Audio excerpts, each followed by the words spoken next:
triplement étoilé au prestigieux guide Michelin est surtout désigné pour la 6e fois consécutive comme chef du meilleur restaurant au monde selon le classement annuel La Liste. Guy Savoy est sans conteste l'un des grands noms de la gastronomie française. Le cuisinier a reçu à sa table les plus grands de ce monde, de Barack Obama à Clint Eastwood.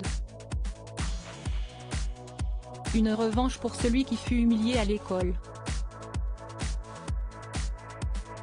Je me souviens, en seconde, d'un professeur d'italien qui ne comprenait pas comment je pouvais avoir l'idée d'être cuisinier, se rappelle l'Isérois de 69 ans sur le plateau d'un dimanche à la campagne, l'émission de Frédéric Lopez diffusée ce dimanche 27 novembre sur France 2. Dans la classe, j'étais le seul à vouloir faire un métier sortant du cursus scolaire. Ça devenait quelque chose de tellement personnel, que je n'avais pas envie du regard des autres, poursuit-il tout en se remémorant les nombreuses tentatives de dissuasion qu'il a essuyées de la part du corps enseignant. Je n'avais pas envie qu'on vienne me dire non, ce n'est pas bien ou quelque chose comme ça, ajoute le cuisinier, père de 2 grands enfants. Obsèques d'Antoine Aleno, Brigitte Macron, Guy Savoy, Christophe Michalak.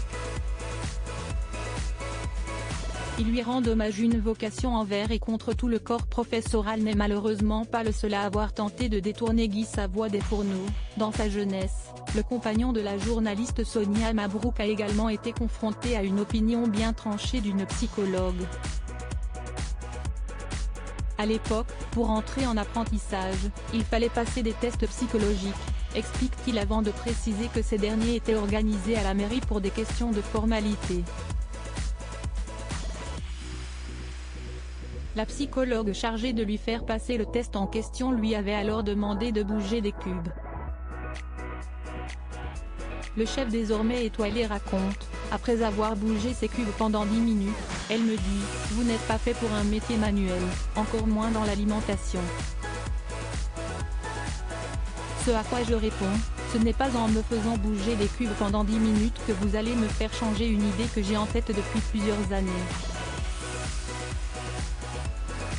Une chose est sûre, Guy Savoy a bien fait de ne pas les écouter pour suivre sa vocation.